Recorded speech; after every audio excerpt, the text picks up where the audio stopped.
Então, gente, shalom, shalom a todos. Boa noite. Estamos iniciando nossa aula de hoje. Hoje, começando a aula de número... Estamos, então, na aula de número 10 da disciplina Avodá. Essa aula de número 10 de hoje, ela marca a última aula dessa disciplina, né? E para depois a gente vai para a Avodá 2. A Avodá 1 termina nessa aula. Significa que na próxima semana, olha só, na próxima quinta-feira, estaremos lançando a lista de aprovados, tudo bem? Próxima quinta, já estarei divulgando para vocês a lista de aprovados. Então, se nós iniciarmos essa última aula, aula de número 10, vamos falar agora da última lista, a última ramificação listada pelo Dr. Harry Lichtenstein, no livro The Seven Laws of Noah. Ele listou a proibição de recorrer a qualquer coisa idolátrica em palavra, em pensamento, em ação, ou por qualquer observância que possa nos levar à sua adoração. Levítico 19, versículo 4, está escrito: não se deve voltar para os ídolos. Então, nós vamos aprender sobre o significado dessas duas coisas agora, nessa aula de hoje. Para nós entendermos aqui, nós devemos evitar as crenças, os ensinamentos religiosos e práticas da idolatria e de outras religiões falsas, mesmo que a pessoa não tenha a intenção de realmente praticá-las. A Torá, ela avisa que meramente satisfazer a curiosidade sobre as falsas religiões leva automaticamente a ficar enredado por elas.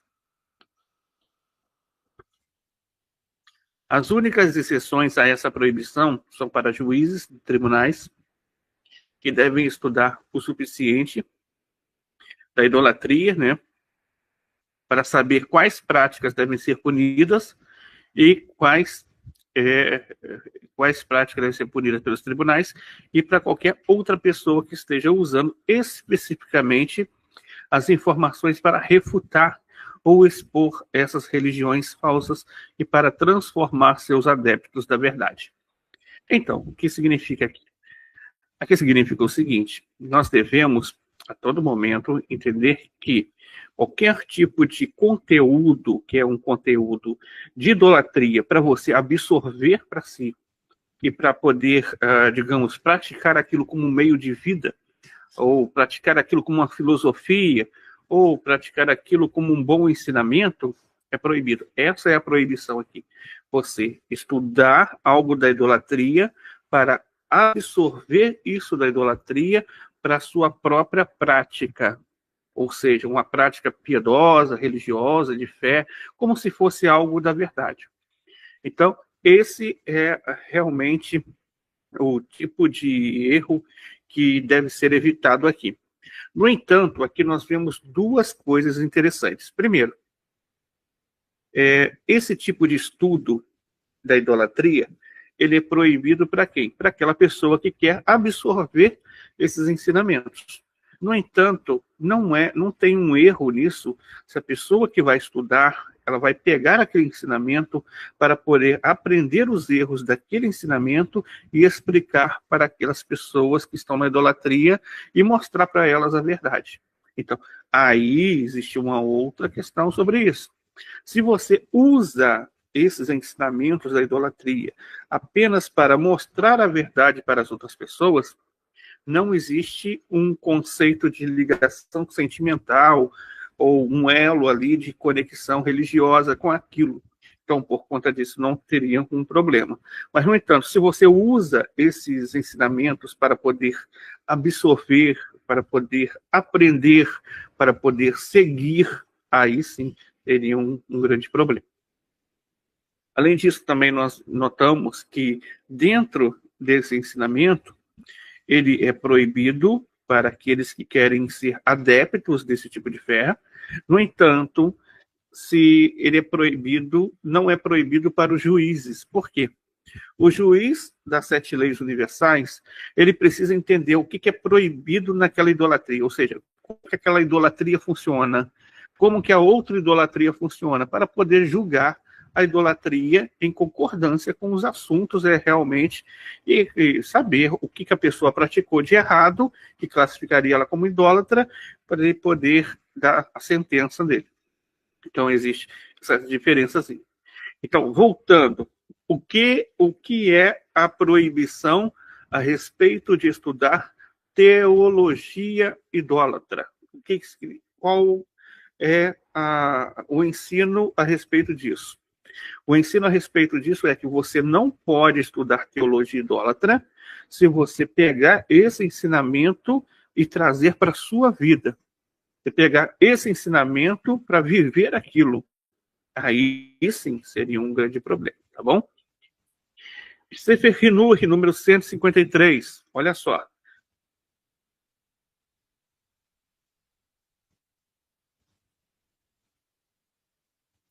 Não voltar atrás da adoração de ídolos, nem em pensamento, nem em palavra, e nem em visão, para não voltar atrás da idolatria com pensamento, palavra, nem mesmo apenas com a visão, para que ele não venha daqui para servi-lo. Como está escrito em Levítico 19, versículo 4, você não deve se voltar para os ídolos.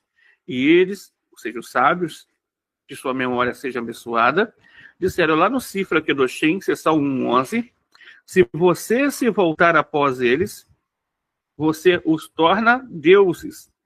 Quer dizer, se você se envolve em seus assuntos, quer dizer, refletir sobre as loucuras que aqueles que acreditam neles falam, sobre isso, que a constelação X ou a estrela Y faz essa ação, e assim também o incenso X ou o serviço Y, ou você constantemente observa as formas por que seus adoradores fazem para saber a maneira de sua adoração, tudo isso pode fazer com que você seja seduzido por ele e que você o adore. Então, como falamos, qual que é a proibição a respeito de estudar a idolatria? É estudar aquele serviço da idolatria e os livros religiosos da própria idolatria para viver aquilo, para aprender a praticar. Essa é a proibição. A proibição em si. Entenderam? Como você sabe, por exemplo, existem vários tipos de cultos de idolatria. Aí dentro desses cultos idólatras, tem, por exemplo, os adeptos, digamos assim, do hinduísmo. Como que o hinduísmo, ele pratica as suas idolatrias? Ele pratica muitas idolatrias com incenso, queimando incenso diante de estátuas. E lá tem vários deuses. Então eles vão lá, pegam aquele incenso e queimam diante daquela estátua. Então uma pessoa que estude como que o hinduísmo faz o culto, ela estaria, então, transgredindo essa ramificação aqui. Entenderam? Outro ponto sobre isso. Você sabe que o cristianismo, por si só, é considerado uma heresia e uma idolatria. Então, qual seria a proibição aqui? A proibição é a pessoa estudar como as pessoas têm que fazer o culto cristão. Então, seria uma idolatria. Ou estudar como, por exemplo, os ensinamentos da corrente do cristianismo tal. Seria uma idolatria. Ou as doutrinas do cristianismo. Seria uma idolatria. Se ela pretende estudar isso para trazer para a própria vida dela, ela estaria praticando a idolatria. Estudar como é o significado do batismo. Estudar o significado da Eucaristia ou da Santa Ceia. Estudar o significado, por exemplo, da celebração do Natal. Ou estudar o significado da celebração da Páscoa cristã. Isso seria idolatria. Por quê? Você estaria estudando para poder aprender o significado para trazer para a própria vida. Então, aqui são alguns exemplos que eu estou dando para você a este respeito. Urambano Mishneh Torah, Sefer Shoftim, no Hot Milahim, capítulo 9, Lahá número 2, ele vai dizer que um não-judeu é punível por todo tipo de idolatria que um tribunal judaico consideraria digno de pena de morte um judeu. No entanto, o não-judeu não é executado, mesmo na época dos tribunais, por um tipo de idolatria que o tribunal judaico não consideraria consideraria digno de pena de morte um judeu. No entanto, embora um não-judeu não seja executado por essas formas de adoração, ele está proibido de se envolver em todas elas. Então, daqui nós estamos vendo o seguinte: existem coisas que dariam uma pena capital para a pessoa que pratica aquela transgressão e coisas que não. Estudar a idolatria é uma forma que aproxima muito do culto idólatra. Por isso, é uma transgressão bem grave. Então, daqui o Maimônides fala, olha, todas as pessoas que praticam ou que estudam para praticar uma idolatria, para cultuar, para adorar, ou para viver aquela idolatria, ela estaria cometendo um erro bem grande sobre esses pontos. O Rambam no Mishneh de Torá, Leis de Idolatria 2.2, também o Rav Yaakov traz no Guia Beninu, a página 51, muitos livros foram escritos pelas crenças idólatras, explicando a natureza de sua idolatria, o serviço, procedimentos e leis. Não se deve ler esses livros, nem se deve pensar sobre eles, nem falar deles.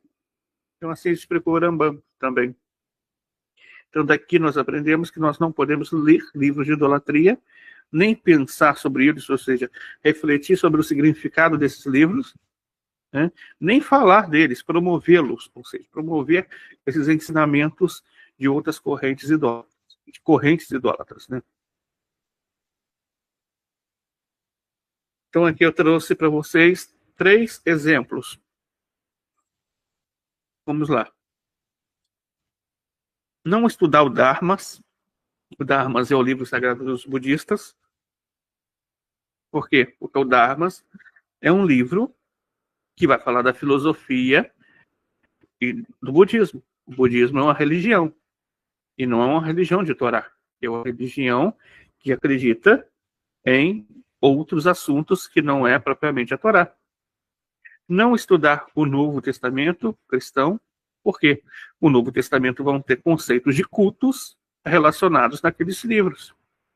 Por exemplo, o Novo Testamento vai falar em algumas vezes sobre um intermediário, vai falar para a pessoa rezar em nome do fulano de tal, ou vai falar, por exemplo, para a pessoa cantar alguma música, louvar alguma música ao fulano de tal, ou vai falar sobre o significado de ensinamentos que o fulano de tal ensinou. Isso por si só é idolatria. Ou o Alcorão muçulmano. Apesar do Alcorão, do Islã, ele não ser praticamente não adorar ídolos, tá? Eles não têm estátuas que adoram, por exemplo.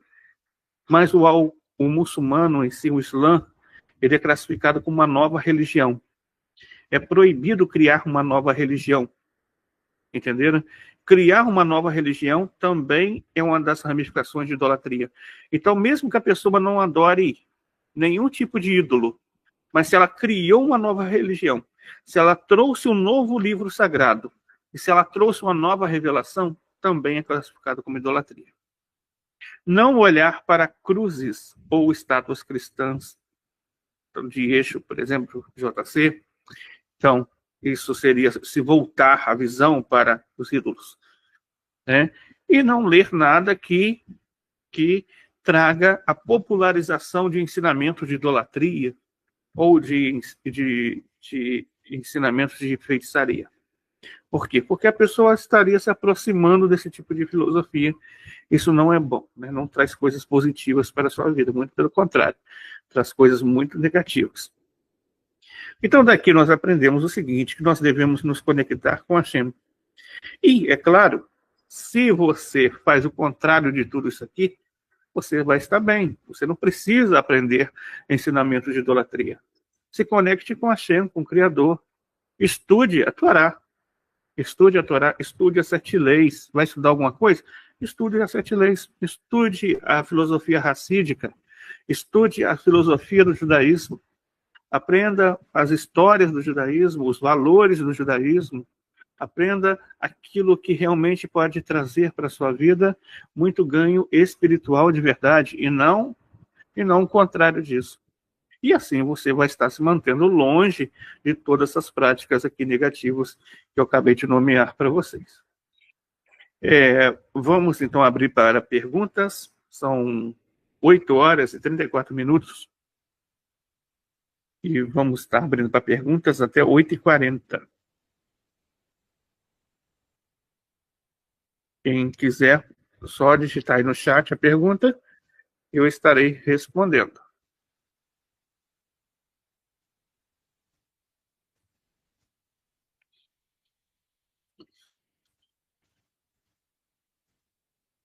Lembrando vocês que na próxima semana, próxima quinta-feira, estarei divulgando a lista de aprovados 8 horas da noite, tá bom? Então vocês têm para enviar as respostas pelo menos até 7 horas da noite. Eu estarei divulgando a lista de aprovados 8 horas da noite. Os alunos aprovados na disciplina Avodar 1 irão avançar para a disciplina Avodar 2, onde estaremos estudando outras ramificações listadas pelo Dr. Prema Bifano, ou seja, o Rabino Assaria da cidade de Fano. Aqui nós estão conosco aqui a Jacilene, o Aloísio, a Valdeli e a Luísa. Shalom, shalom a todos. Aloísio está perguntando aqui, então eu posso usar a Bíblia cristã idólatra para mostrar o caminho da verdade, certo? O que eu aconselho é o seguinte, Aloísio, entendeu? Não é muito bom ter. No entanto, você usar para isso é um outro fim. Mas, no entanto, hoje você pode ter o acesso ao material da Bíblia no celular. Então você não precisa daquele material ali em mãos. E aquele livro ali, por exemplo, não é algo muito positivo, entendeu? Ele também traz uma carga espiritual grande ali. Então você pode estar usando textos do seu celular, simplesmente está manuseando ali, né? E você que conhece também, quando chegar para falar para alguém, você pede, me presta a sua Bíblia aí. Você, ali na Bíblia dele você mostra mesmo. A Luísa está perguntando se a pessoa tem um colar ou pulseira e tem formato de terço, pode desfazer para usá-lo? Se ela pode desfazer para usá-lo, tem formato de terço. Olha, Luísa, uma forma de anular isso seria você anular ele, você tirando aquilo que simboliza o cristianismo. Mas se você tira a cruz e as bolinhas, também ela simboliza ainda as Ave Maria, né? Como, entre aspas, como dizem por aí. Então, acaba simbolizando de um jeito ou do outro o colar ou a pulseira. Então, ele só ficaria sem simbolizar isso mesmo se você removesse as bolinhas e a cruz. E mesmo assim, não teria mais uso, eu penso. Entendeu? Então, por conta disso, o melhor mesmo é desfazer dele com tudo aquilo que ele tem dentro.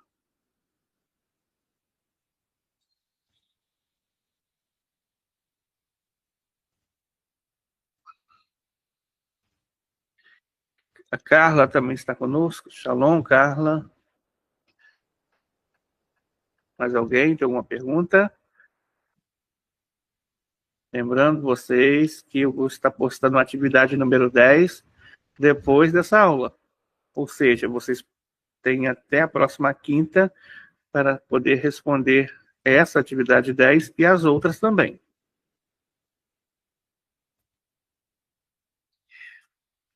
De nada, Luísa.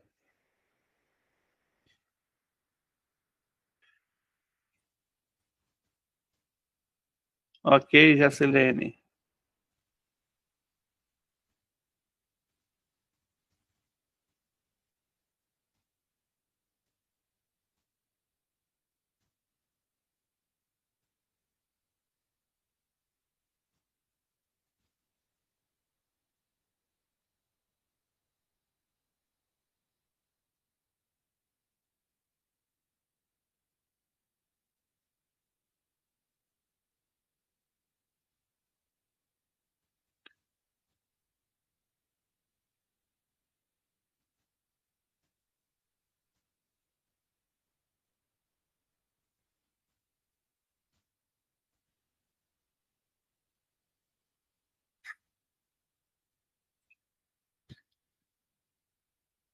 Obrigado, Aloísio.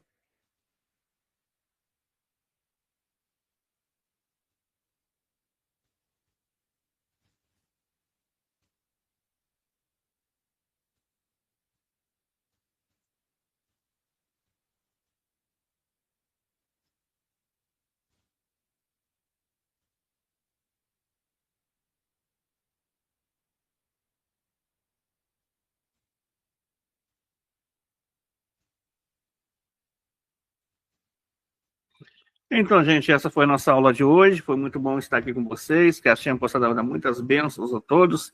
Uma ótima noite. Shalom, shalom a todos.